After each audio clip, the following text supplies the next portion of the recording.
As you can see, this dog's very excited about going for walks. So rather than allowing her to train me by rushing me, I'm going to train her by showing her that the walk cannot progress until she has some self-control.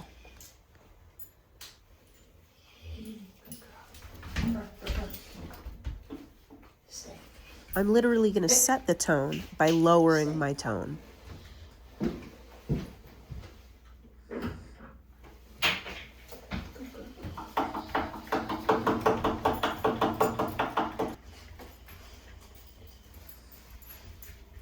Can we sit? Thank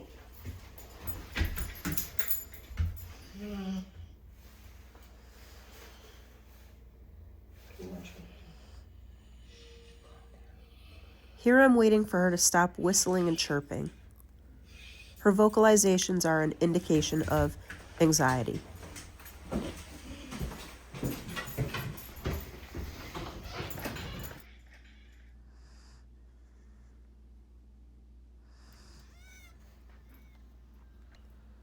Here I adjust my leash grip to ensure that she can't yank the leash away from me. Because this dog seems to associate the head collar and going for a walk with getting amped up, I'm going to do some drills in the driveway before we go. Some sharp left turns and an occasional right turn to remind her to respect my personal space is all I need to set the tone before we make off on our journey.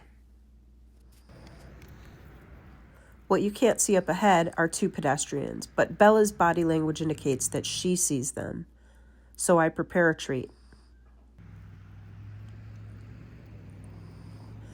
I drift to the left, pushing the dog onto the grass to give the passers-by plenty of room, and place myself in between so that I can use my legs as a barrier if she decides to cross my path.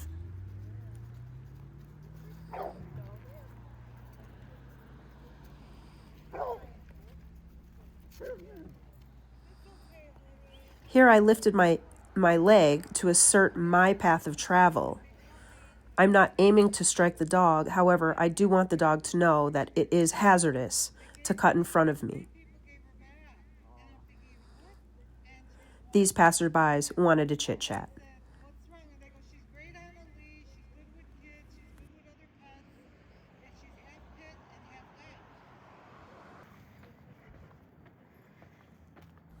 During moments when there aren't any distractions, it's a great opportunity to practice a little sit and eye contact.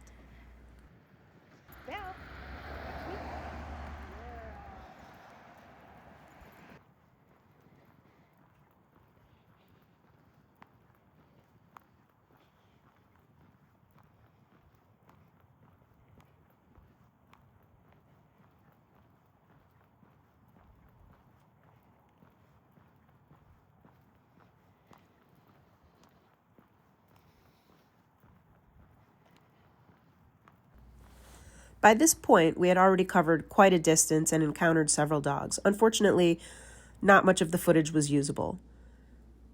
So at this point, Bella had been walking very nicely for some time, and I thought it would be a great opportunity to switch from a heel to some loose leash walking to practice recall.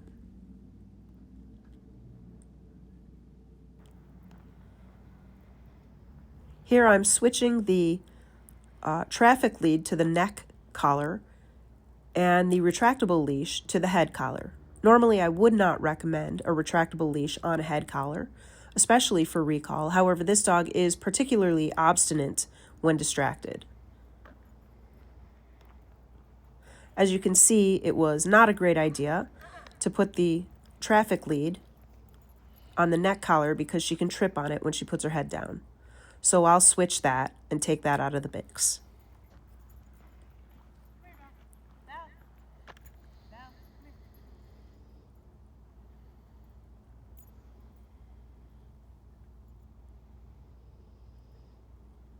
Now that that's out of the way, we can get to work.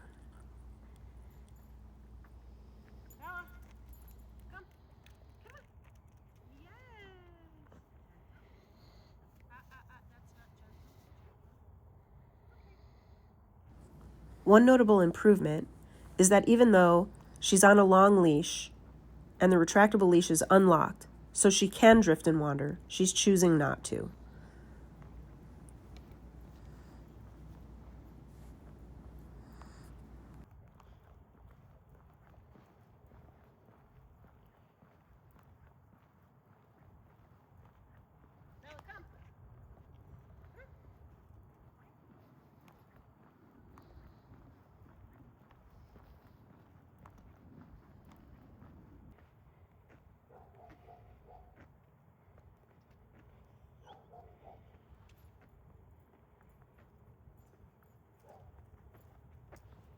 Bella, come.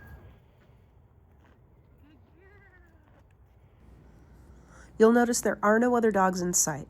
When practicing recall at this stage, she's not ready to work with other dogs as a distraction.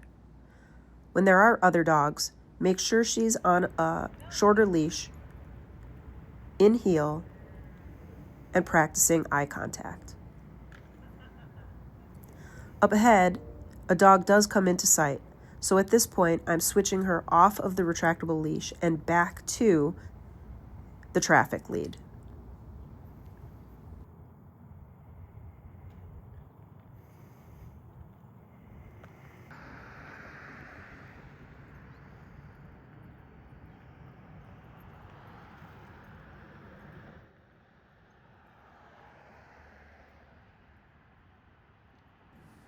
One thing worth mentioning and noticing is Bella's behavior based on the behavior of the dogs that she's noticing. This particular dog that she sees is reasonably well trained and walks the neighborhood every day. It's an older dog and a calmer dog, so it's less likely to elicit a reaction. At intersections, I do like to practice an auto sit.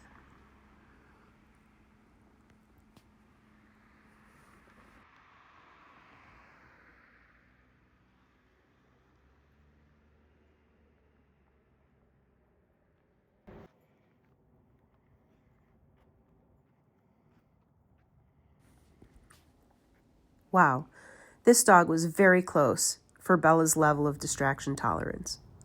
Great job, Bella.